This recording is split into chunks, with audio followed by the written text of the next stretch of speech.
Well, the Red Sox have played their last game in good old Fenway Park. They're going to tear down the old Green Goblin. Monster. Really? Where? Greg, run for your life! No, I mean it's called the Green Monster. And anyway... Okay, maybe I don't know that much about baseball, but I know how the mind of the collector works.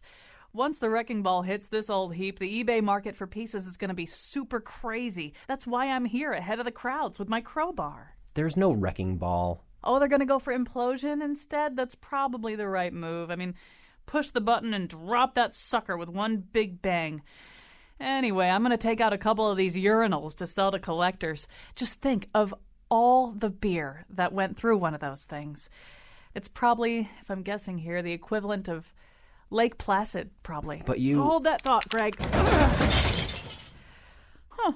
That was easier than I thought it would be. Now you put on the hazmat suit and drag this thing to the pickup. You're misinformed. No, Greg, I was miscongeniality.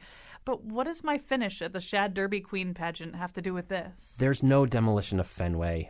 It's an active ballpark. People will be coming back here in a few days to watch playoff games. Seriously? Yes.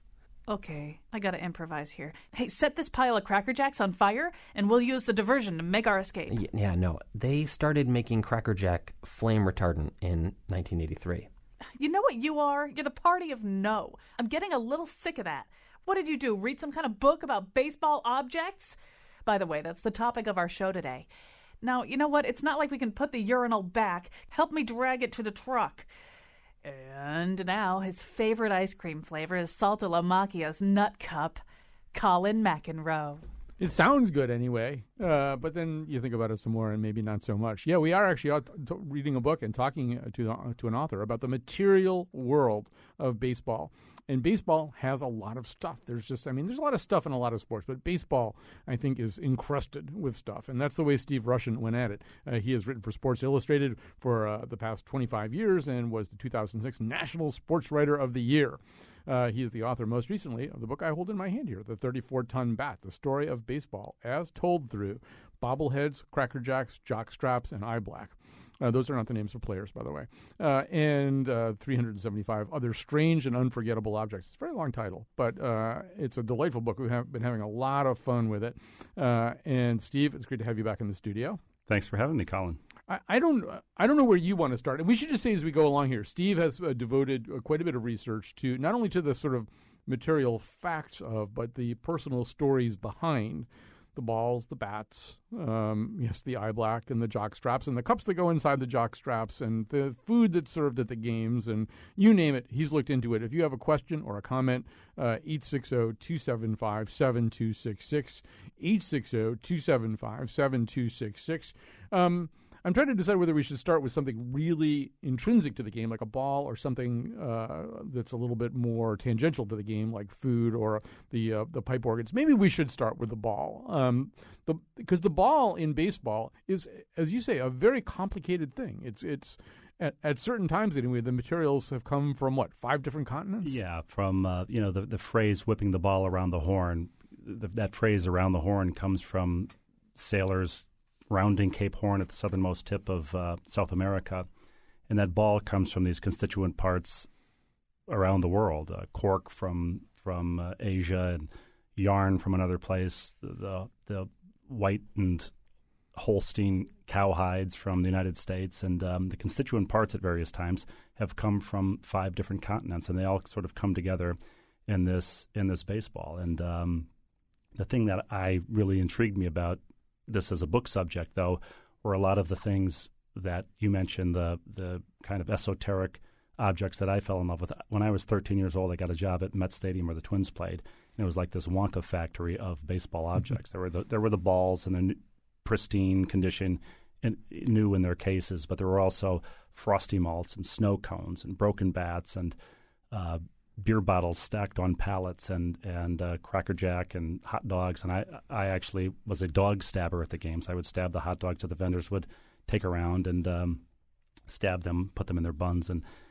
all of those things, not just the baseball and the bats and the caps and the uniforms, which I loved, but all the other ephemeral stuff. And I was at the Red Sox game with my daughter this summer, and she had one of those Sundays in a batting helmet in a Red Sox batting helmet, not game worn, unfortunately, but I'm sure that's coming. Or fortunately. Yeah. And when she got to the bottom of it, of this Red Sox batting helmet, inside it says "Made in China" at the bottom. And I just love this. It was kind of a beautiful America in a nutshell here, and I look at this as baseball, in a peanut shell, kind of this history of the game. Yeah, actually, there's quite a bit in the book about Peanuts, and not only the relationship of Peanuts to the fans, but the players too, including one player who would go in after, I guess, a successful pitching outing and demand peanuts from the ownership. This was back in the days when the players were playing for peanuts. Right. He'd take his one of the Brooklyn Dodgers would go into the GM's office afterwards, where they would keep these peanuts stacked by the sackful and demand his compensation in peanuts. And there are a lot of characters like this in the book. Harry Stevens, who was the famous concessionaire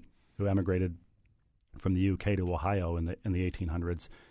It was said of him that he was the only guy who would keep the money out on the table and the liquor locked up in the safe. So there's a lot of affection for food and drink in this book among players and fans alike. Yeah, I want to come back to Harry Stevens because he is the guy. I mean, there really is sort of a guy for a lot of these stories. Sometimes it's a responsibility and credit that can be spread among a bunch of different actors in a drama, but he really is the hot dog guy. He's the baseball hot dog guy. I mean, more than any other human being. Let's come back to him. I want to stay with balls for just a second. Bunch of interesting things in this chapter. And by the way, one of the nice things about this book, Steve Rushin's book, The 34-Ton Bat, is, there's some really funny, colorful stories. There are also some very wrenching stories and some very kind of close to the bone, dramatic stories about this. And in just a second, we'll talk about the significance of baseballs and their relationship to grenades in both World War I and World War II. But I just want to pause over the sort of role of the ball and the fans. The fans now come to games and they've got gloves and everything, and they're like really ready to catch a ball. Although invariably, if you're watching any baseball game, there's always some ball that ricochets off a rail and smacks somebody in the face. But for a long time, this notion that you get to keep the ball was not an understood thing, not the default setting of baseball. There was even some little kid who was he jailed for? There was an 11-year-old kid who was jailed overnight by the Philadelphia Phillies, and that more than anything, I think, brought an end to. Originally, if you caught a foul ball and you didn't return it to the field, cops or security in the stands would come and take it away from you, and if you refused to give it up, they'd eject you from the game. And one guy actually sued the New York Giants for ejecting him from a game for keeping the ball. The one exception was if a serviceman caught a ball, they generally let him keep it, and oftentimes a kid would catch a ball and hand it to the serviceman until the security went away, and then he might give it back to the kid. But balls cost money, and owners were cheap and still are. And the tradition of letting fans keep balls didn't really take hold among all teams until the 30s, and even in the 40s, they had a drive to return foul balls to send overseas so servicemen could play with them in World War II. And even sort of watching that unfold over the time of our lives as baseball fans, it happens to be today, my birthday. I think I'm like 100, but I'm not 100% sure. But, when I was a kid, if something went into the stands, you could keep it. But that was really the only circumstance. Now it's any ball that any player kind of comes up with and doesn't have to throw right back in somewhere. They mostly just sort of toss them up there now. Yeah, and the ball girls toss them up there. The players coming into the dugout from the field toss them up there.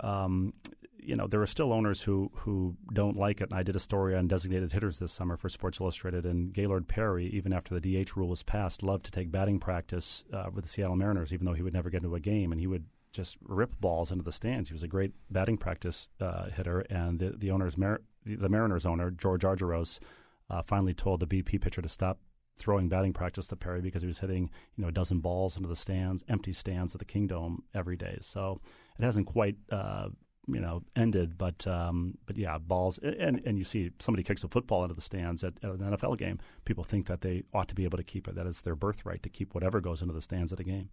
In the chapter about balls, and by the way, if you have questions, comments, just about balls, bats, the food at baseball parks, the flannel uniforms, the flip shades, the eye black, whatever it is, 860-275-7266. Steve Rushin is prepared at least to entertain any question you have about the material world of baseball, not necessarily to answer it, but to entertain it and to be entertained by it. 860-275-7266. We'll also tell you in just a second about the role that really, really stinky, horrible, inadequate toilets played in in one team's decision to relocate. Whenever I think of toilets in baseball, I think of Marv Throneberry. But anyway, our number 860-275-7266. We're live here in the afternoon. We'd like to get you involved. I should say, in a little while, we are going to take a short break for a pledge drive, and we're talking about merch today in, as they say, with Steve Rushin's book and bobblehead dolls and things like that. We actually today are introducing the first ever Colin McEnroe Show merch. There's a Colin McEnroe Show mug, which we encourage you to hear about during the pledge drive and then to order. It's going to be for a pledge of $60 or more, and it's a very nice and very flattering, more flattering than I deserve, illustration of me by Constanza Segovia, a great little kind of rendering of the Colin McEnroe Show name. Warning, it says caution, hot beverages may be hot, stuff like that. You're going to love this mug, and it's a great thing. So buy our merch today and also get Steve Rushin's merch, which is his book, The 34-Ton Bat, which has a very long subtitle. It is about merch. Not just merch, but all the kind of material things that go with baseball. The chapter about balls, just to sort of wrap this up, but this is a lengthy and a topic worthy of consideration. Obviously, as baseball caught on as a new sport in the late 19th century, early 20th century, American arms got really a lot better. You had a lot of people just playing a game that involved throwing a ball. Then you had a succession of world wars in which people could conceivably be asked to throw grenades. But as one of the things you point out is grenades, for the most part, were not shaped like balls. No, grenades were shaped like pineapples, and American kids didn't know how to throw pineapples particularly well, but they knew how to throw baseballs. So from beginning, before World War I, there was an effort by the U.S. military to develop a baseball-shaped grenade, and that continued throughout the 20th century. Eventually, by mid-Vietnam War, the M67 grenade was round, no longer pineapple-shaped, but weighed about 4 times the amount of a regulation baseball. But in World War II, they developed a tear gas baseball grenade, and Dave Ferris, the Red Sox pitcher, was pictured in full uniform in Popular Mechanics, winding up and preparing to throw this tear gas grenade. And, and it makes sense when you think about it because kids, baseball was the most popular sport, and they wanted to develop a grenade that weighed 5 1/4 ounces like a baseball and had the same size and weight and hand feel as a baseball. Yeah, in one of the conflagrations, I forget whether it was 1 or 2, there was a description of American soldiers coming over to assist the French. The French, of course, play a game called boule or pétanque, which involves pretty much gently, underhandedly tossing heavy balls towards one another on a lawn. Not good preparation for throwing a grenade. So it was the case immediately, right, that the Americans could outthrow the French. Right, but they were seen as the great grenadiers, the French word, and that was their expertise. But and there was also a competition between Americans and Brits over the best throwing motion, whether it was a cricket pitching motion or a baseball throwing motion. We're talking to Steve Rushin. We're talking about all the material things of baseball. We're going to have to take a break in just a second. But as long as we're talking about balls, let's talk about cups.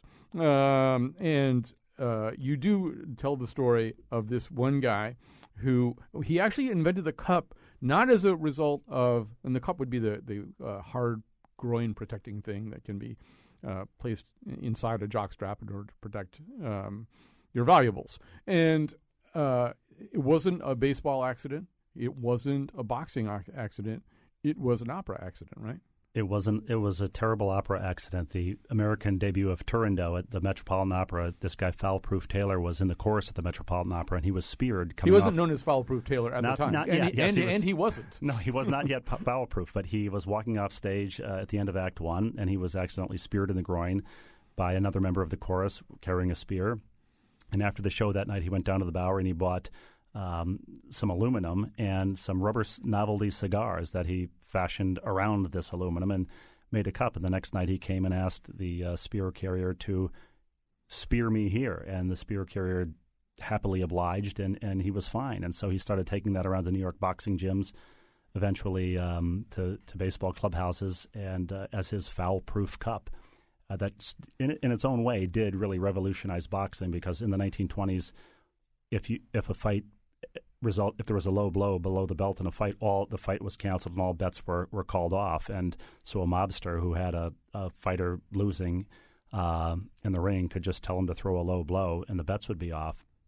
And so they needed to develop some kind of a cup so that heavyweight fights could be played out to their end. We're going to have to take a break here in just a second, just to kind of conclude this, though. I mean, once again, this turns into a series of, as you might expect, colorful stories. First of all, Foul-Proof Taylor continues to demonstrate his product in the same way by inviting people to strike him or kick him in this particular area. And not everybody, even though this affords a tremendous amount of protection from something that happens only once in a rare while, but all the same, you are in a situation where a missile can be rocketing towards you and can just as easily hit you there as anywhere else. And certainly for catchers and umps, there's a huge hazard. But you talk about one baseball player, Pepper Martin, who played, as we call it, the hot corner, where, in fact, the ball can get to you pretty fast and hit you there. And he simply chose not to do this. And he dodged bullets throughout his long career, and he's the guy that Leo DeRocher said, God watches over drunks and third basemen. And then this the last part of the story. It almost seems like it has to be apocryphal, but maybe it's not. Is that later on, as a manager, he discovered that one of his players, Red Schoendienst, was not wearing a cup, and Pepper Martin, the person who had eschewed the cup, insisted that Red Schoendienst put one on. And that very game, apparently, you can pick up the story. He took a line drive there. It was the cup was shattered, but Red was not. Yeah. And very few people have dared to not wear one since. Right, cracked in half like a walnut shell, we're told. All right, we got to take a break here. We're visiting with Steve Rushin. We'll take that break, then we'll come back. I hit 363 with home runs, RBIs, and a winning ideology. It's just a friendly game of baseball. All right, we're talking to Steve Rushin. Actually, we were talking off the air about baseball announcers. That could be a whole other book because the things that baseball announcers say and the topics that they undertake are fascinating. We were just talking about Dennis Eckersley. Another thing that Dennis Eckersley talked about, philosophized about recently that I loved is how fast you walk off the mound. He said, if you walk slowly off the mound after you've just, struck out the side or something like that, you have to do the same thing when they come out and take the ball away from you. You can't go, look at me when you've done something well, and then go scurrying to the dugout when you've had a bad The great inning. thing about that is Sean McDonough told me, another baseball announcer, that the ball is in play for 15 minutes of an actual baseball game. That's when you're describing action. The other 2 hours, 45 minutes, or in the case of the Red Sox, the other 3 hours and 45 minutes, you have time to talk, and that's what's great about it. Well, we talked about balls. We got to talk about bats, and this is all in connection with Steve Rushin's new book, The 34-Ton Bat. The story of baseball is told through bobbleheads, Cracker Jacks, jock straps, eye black, and 375 other strange and unforgettable objects. Bats, initially, a bat was sort of anything you could swing, right? I mean, it wasn't a tapered piece of ash, or it was could be just about anything. It could be a table leg, it could be a wagon tongue, it could be a bedpost. And in fact, Johann Hillerick, who emigrated from Germany and created Hillerick and Bradsby and the Louisville Slugger, initially his wood-turning business was making balustrades and bedposts and railings and things like that. And he had no interest in making the bats that his son Bud wanted him to make, because Bud, like an American kid, got to love baseball. And a bat could be, we've been through a huge controversy in our lifetimes about how far the pine tar can be on George Brett's bat and stuff like that. But back in those days, you could walk up there with almost anything. One guy had a bat with kind of two knobs down at the end, right? One for each hand? Yeah, you used two knobs. There were banana-shaped bats, the banana bat that could kind of put a high-lie curve on the ball. And it was an arms race for a while. I write in the section about baseballs about this Princeton professor, Charles Hinton, who developed a gun that the pitcher could use to save his arm to fire baseballs at the batter, and he thought that was going to revolutionize the game. The pitcher would just have to field his position. So you could have a guy up there with a banana-shaped bat facing a pitcher with a bazooka, a baseball bazooka. It would be kind of fun to see that played out today. Charles Hinton married to one of the Boole girls from Boolean Logic, but apparently did not improve his logic about how baseball was going to work. So the Hillerick story is really interesting too, because Dad doesn't see the point of this. He's in more of the kind of bespoke, wood thing, for beds and rails of stairways and stuff like that, balustrades. I guess that's what those are called. And meanwhile, his son is kind of a baseball fan, and his son hooks up with this especially colorful player. I think is his Browning, is his name? Pete Browning. Yeah, who is, well, you should say a little something about Pete Browning. Well, he was nuts. There's really no other way to put it. He liked to drink. He was frequently described as drunk during games in newspaper accounts of the day. He was once literally caught napping off second base, picked off while dozing standing up. And he, like a lot of great hitters, and he was a great hitter of his day, he sort of fetishized his eyes and his eyesight, and he liked to bathe he called his eyes his lamps. He liked to bathe them in buttermilk and stare at the sun with them. To improve his eyesight. But he also, like so many players from Ted Williams before and after, he took great care of his bats, and he named some of them and kept them in wonderful condition. And he was the first guy that Bud Hillerich started making custom bats for. By the way, the other person who believed that staring at the sun was good for your eyes was Timothy Dwight, the great New Haven divine and president of Yale. And he had really bad eyes, and he would stare at the sun with them to make them better. So, but and so this guy, he gets a whole bunch of. He has like a great game the first time somebody gives him Bud Hillerich gives him that bat. Yeah, and Bud recognized that if this guy had a great game and he gets the word out that this guy's using his bats, and every team that then comes through Louisville can stop by their shop and get a bat, it becomes very popular, and much more so than the bedposts and stair railings ever would be. And that finally persuades his dad that this is a big, smart business, and he eventually secures the endorsements of the best players in the game, and and the rest is history. There's sort of these iconic notions of baseball, images of baseball, and so there's, the idea that the first sands of spring is the satisfying thwap of ash against horsehide, except that it's not ash anymore, right? I mean, thanks to the emerald ash borer. Yeah, the emerald ash borer, like chestnut blight and Dutch elm disease. The ash tree has been blighted as well, and maple bats, hybrid bats. Biggest of all, of course, aluminum bats around 1970 that completely changed the way everybody but Major League Baseball players, professional baseball players, play the game. A bat is just about anything now, but the romance of it still is that wooden bat that Johan Hillerich turned, when he was turning bedposts. And I tell the story in the book. Just before he passed away, Catfish Hunter, the great Yankees and A's pitcher, I visited him down in North Carolina, and he actually had a balustrade made out of the Louisville Sluggers of various Hall of Fame players that he had faced in his career. And that's where he kept all his memorabilia, up in this loft that this stairway led to. And here now, 130 years later, or whatever it was, Johan Hillerich had in fact made a balustrade in a beautiful home out of the Louisville Sluggers that his son had converted the business to. We're talking to Steve Rushin. We're going to take a break in just about 3 minutes to do a little bit of fundraising. We do hope you'll think about getting the Colin McEnroe Show mug. It's its first day, really, and we're very excited about it. But before we go there, I mean, the other part of, just back to the bats for a second, because there are doomsayers or something, aluminum sayers in your book who basically say, look, once the aluminum bat's here, that's it. It's all over. I don't see how they can ever be used at the major league level, because they would really be incredibly dangerous. There would be no Pepper Martins with aluminum bats in play. They would be very dangerous, and you'd have to increase the dimensions of the parks twice as what they are now. So there can't be. There have to be. Even at the college level, they've had to put sort of governors on these bats, because they really are deadly weapons. They've been deadly weapons in other contexts, of course, wooden bats, and the stories in the book about Al Capone and that scene from where he's beating 3 informants with the baseball bat. Other sources say it was something called an Indian club. But the bat has been this menacing thing as well as this great symbol. And there's plenty of pictures in the book of players kissing their bats for the AP photographer. There was a custom for 30 years in baseball where, kiss the bat, Bobby Thompson, that you've just hit the shot heard round the world with, and some would comply happily and others would look angry. But between kissing the bat and then putting the eye black on, and actually you resolve in your book, or appear to resolve in your book, a whole question that many of us had, whether eye black actually does anything. Well, I would like to take credit for that. It was the Yale researchers actually who did a study whether or not it was just a placebo effect or if it really worked. And it seems to be that it does have some slight positive effect.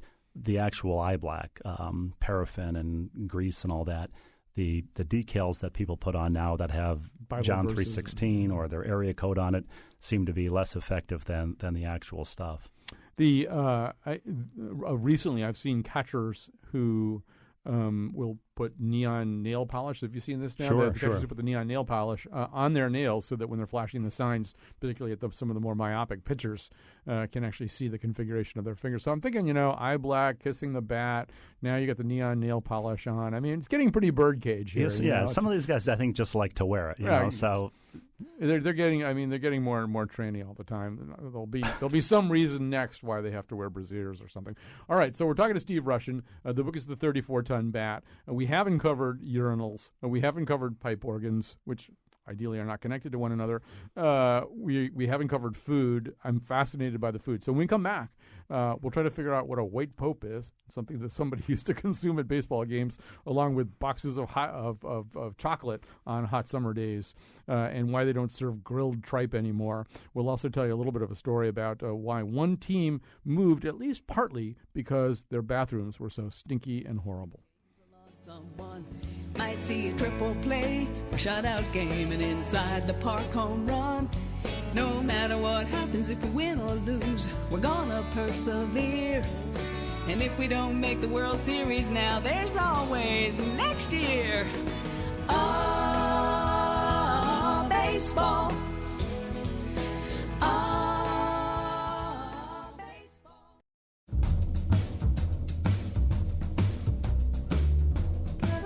Buy me some peanuts and crack. I'm really struggling with this lyric. Buy me some peanuts and crack. Tucker, what else do they sell at baseball games besides peanuts and crack? Today's show was produced by Patrick Scahill, Betsy Kaplan, and me, with help from our interns, Garrett Connolly and Albert Gordon. Voiceover help in the intro by Greg Hill. The part of Bill Curry was played by Minnie Minoso. On tomorrow's show, our salute to the Scottish play. And now, back to Colin. Minnie Minoso, by the way, I believe holds the record for the most decades in which he made professional plate appearances. It was like 6 or 7 different decades. Right. Yeah, That's right. in which he sometimes with rather obscure independent professional teams. He would, I hope a pipe organist played Minnie the Moocher at one of his walk-ups. Steve Russian, author of the 34-Ton Bat. We have to talk about pipe organists. This is, unfortunately, a dying, if not completely dead tradition. But baseball stadiums typically had these organists there. Some of them were, like John Kiley of the Boston Red Sox, veterans of the silent film industry that had accompanied movies. And some of them were really, really inventive in terms of the things that they chose to play.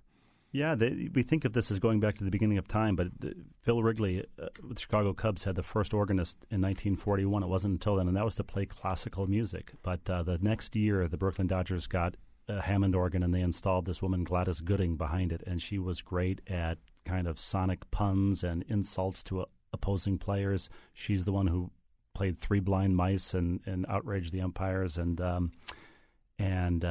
Warren Spahn, she would look up, okay, Warren Spahn, he's pitching today, it's his birthday today. Warren Spahn threw 15 2/3 innings against the Dodgers at Ebbets Field on his birthday. Lost 2-1, and he was walking off the mound. She finally played Happy Birthday to You. So she knew how to use the organ as a weapon, really.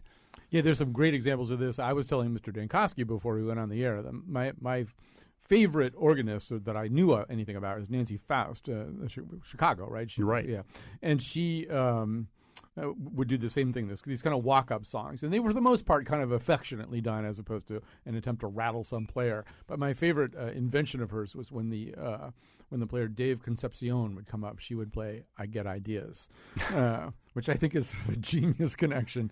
And so immediately, Mr. Dankosky told me that the Pittsburgh organist, Vince Lashid, I think was his name, towards the end of Johnny Bench's Hall of Fame career with the Cincinnati Reds, when he would come to the plate, Lashid would play "Catch a Falling Star," and that Johnny Bench confronted him about it, in the hallways afterwards. But how great is that? Johnny Bench recognized what he was playing, and that's what we've lost. Nancy Faust, the White Sox, would also play Olivia Newton-John's "Physical." Let's get physical for Omar Vizquel. So that takes a little bit of figuring out. It's as a well. homonym, I think. Exactly. All right. And an homage. And an homage, indeed. All right. We'd love to hear from you at 860-275-7266. Here's Brett from Newington. Hi, Brett.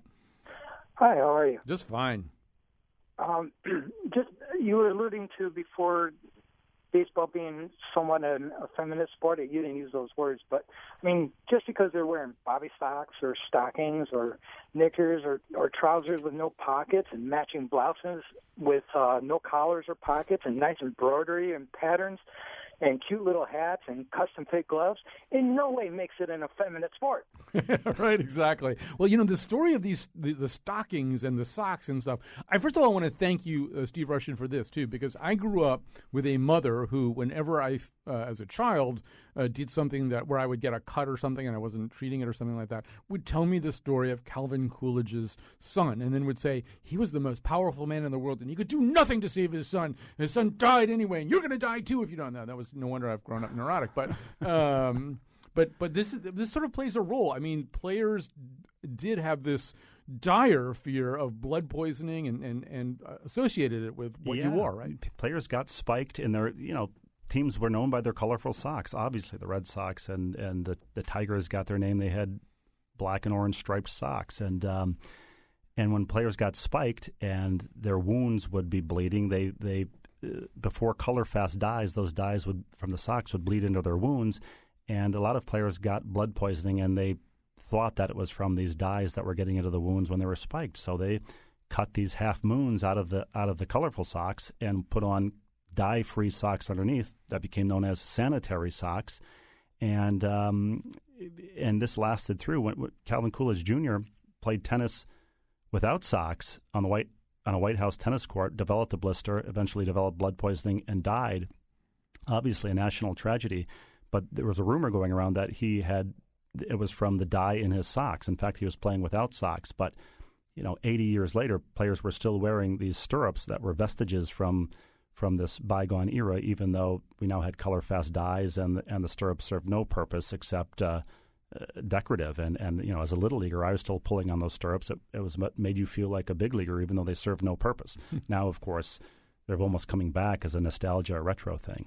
Yeah, we did a whole uniform show that I believe touched on that. We're talking to Steve Rushin. His book is The 34-Ton Bat. This is the story of baseball told through its material world and the people behind all these material goods, all these things connected to baseball. In the time that we have left, I think we should talk about bathrooms and the food that's served at baseball games. These two things obviously are connected. We can talk about the bathrooms first. One argument you make in your book is that history is so rarely told through people's bathroom habits. I mean, the exceptions being LBJ, who we knew quite a bit about, and Martin Luther, who was, for the most part, constipated. And Elvis. Okay, so those would be the big three.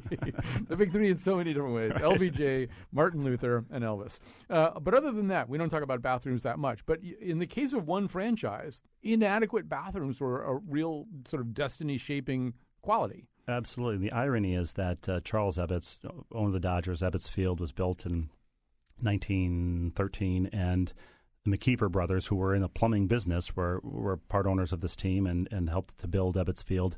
And the bathrooms, almost from the beginning, were described as inadequate in press accounts. As early as the 1920s, I've seen clips of people complaining about it wasn't fit for it was a trough that wasn't fit for a horse, and at least the men here have been to the trough-style urinals at baseball games, and it's kind of this communal gathering place. But in the case of Ebbets Field, it was they also had issues. It stank.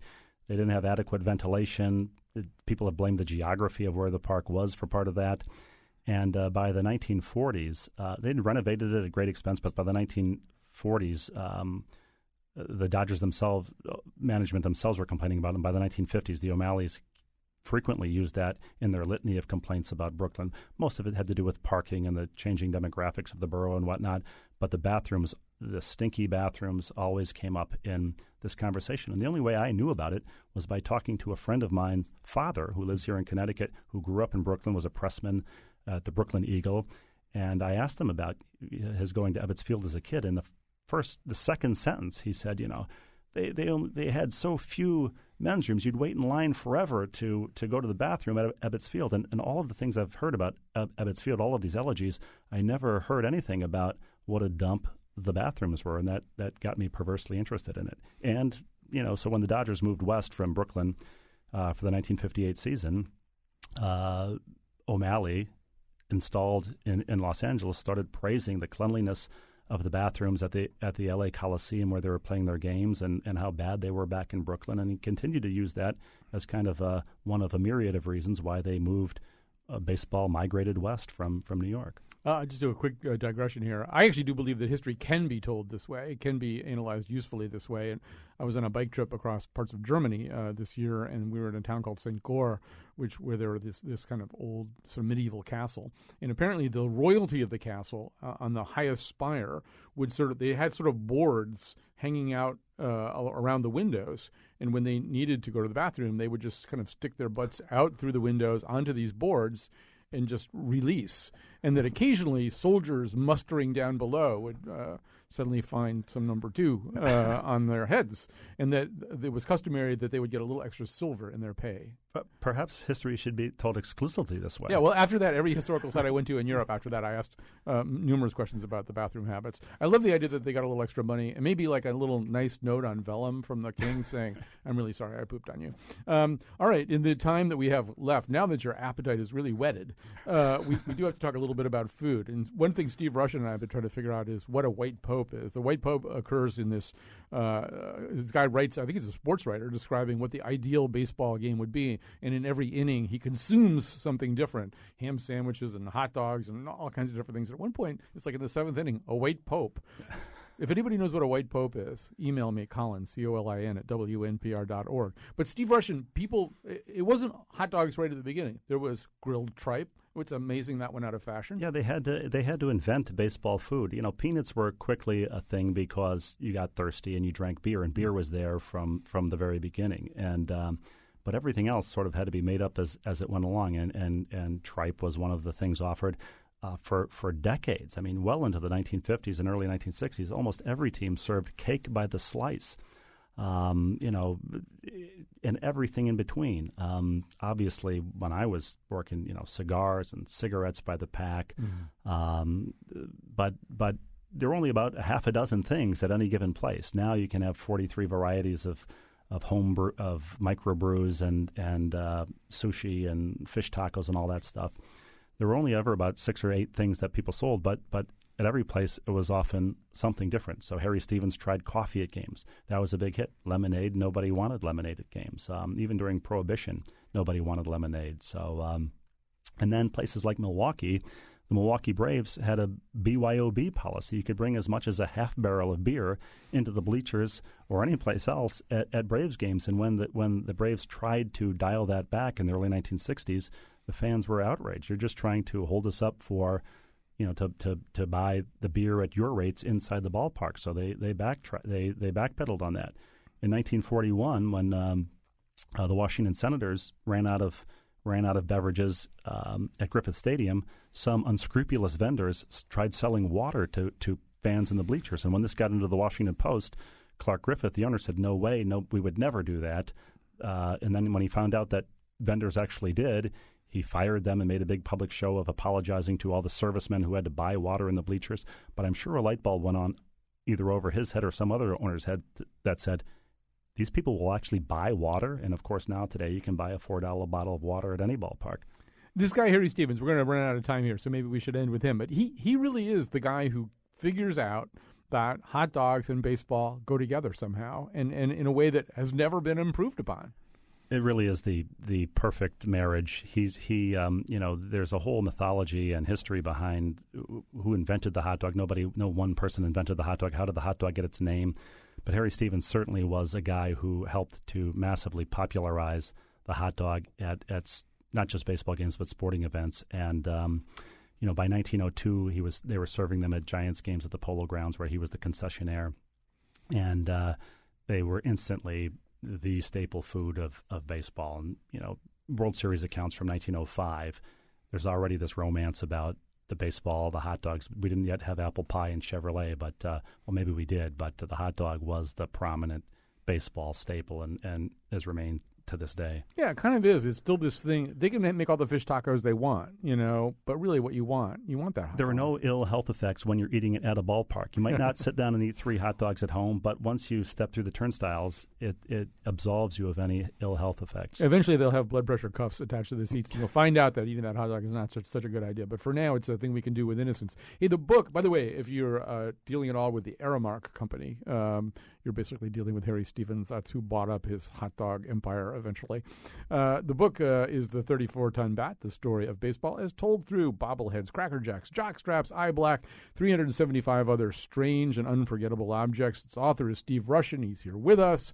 We will mention parenthetically that he's married to the famous Rebecca Lobo, who has appeared in one of our songs earlier this week. Rhyming with killed a hobo. Killed a hobo. Let those two ideas be linked together forever, please. But it's been great to visit with you. We do have a little fundraising event coming up here just in a few minutes, just towards the end of the show. First of all, we do want to thank everybody who jumps in and supports the show. You're going to hear some very nice people in the other room talk to you about supporting the show and supporting the station. But we are especially excited about our brand new, speaking of, we don't have a bobblehead yet, or for that matter, any Colin McEnroe show, eye black or anything. We're working on all those things. But for the first time ever, we do have merch. We have a mug. It's by Constanza Segovia. The drawing and the kind of logo is by this wonderful artist, Constanza Segovia. You're going to love the mug. It's for a gift of $60 or more. I'm doing the work for those guys in there. But please think about getting that. Thanks to Steve Rushin. Come back. We'll just talk about sports. You don't even have to have a book. Would love to. Thanks, Colin. All right.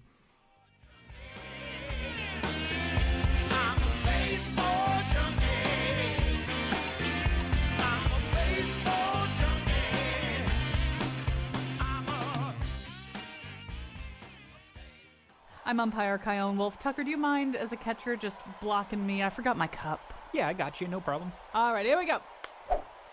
Oh, ball.